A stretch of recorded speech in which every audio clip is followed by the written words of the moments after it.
I first found out about a week and a half before they were released.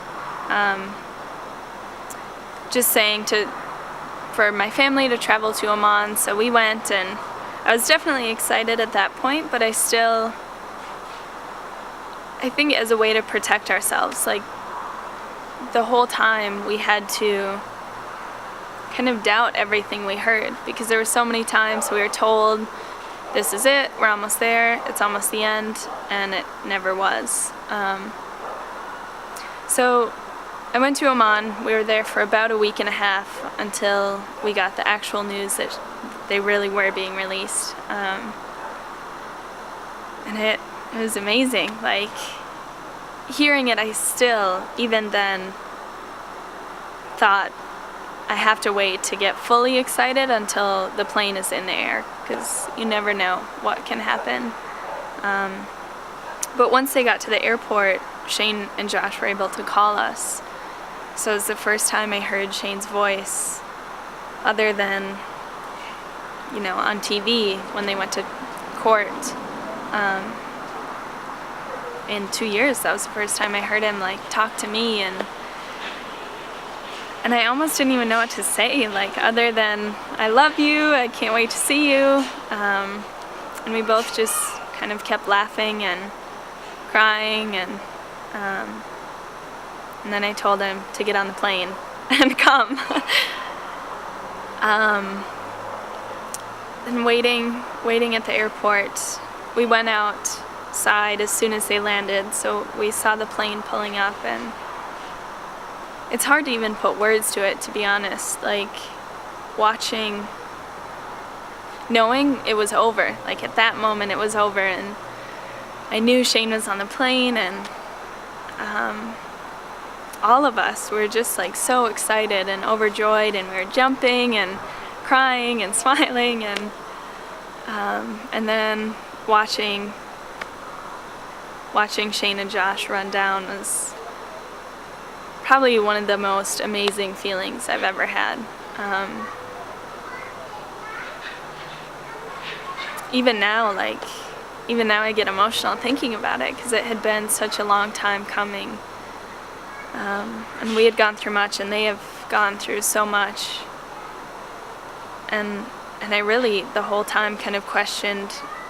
I knew it would be over at some point, but I questioned when, because it had gone on for so long. I mean, there were so many, over the past 2 years, there were so many times we were told it was close, it was almost over, and then nothing would happen. So we went through so many ups and downs, and even just in daily life, not having Shane, there were so many throughout the day, let alone throughout the past 2 years.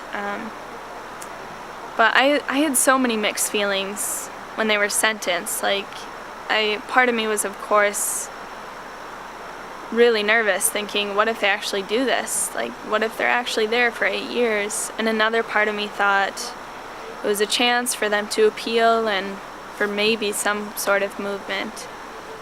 But there were definitely different periods. The first time we heard the word espionage linked with them, I was terrified. Because I had no idea what was going to happen, and it was fairly on that the possible charge of espionage came out.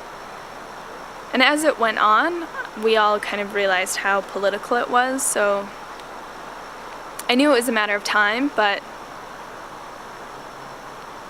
the amount of time was crazy. Yeah, the whole time we would have to guess what we were going to do, and we never knew what was right or wrong. Do we put out statements and do media and talk about this, or do we stay quiet, or reach out to different countries? And all of it was just a big guess, and even after we did it, we never knew if it was the right choice or not. So I mean, that alone put a lot of stress on us, deciding where to go, and we decided everything as a large family unit. So my family and the Fatal family and the Shord family made every decision together, which is stressful on its own, making all these decisions about people you love with all different types of families. Yeah. What did he say that was the hardest part of the whole thing? The beginning, solitary confinement. They were in solitary confinement for the first 4 months, and they weren't allowed to see each other at all. And just questioning, I mean, similar to how we did in the beginning, we just almost had to think like, this will be over tomorrow, or there's no way it'll last by the weekend. And he said he did the same thing, because that was the only way he could get through it. Because if he thought in the very beginning that he'd be there for 2 years, I don't know how he would have done it. And so, what was your tactic to get through the whole thing for yourself? Definitely support from my wife, my friends, my family, but also people I've never met. Just, there's so many people throughout the past 2 years that have never met me or anyone in my family or Shane and Josh, and they're still like behind it 100% and doing everything they could to help out and making sure we knew that they were following the story. That was huge, just seeing how much support we had from everywhere, from around the world.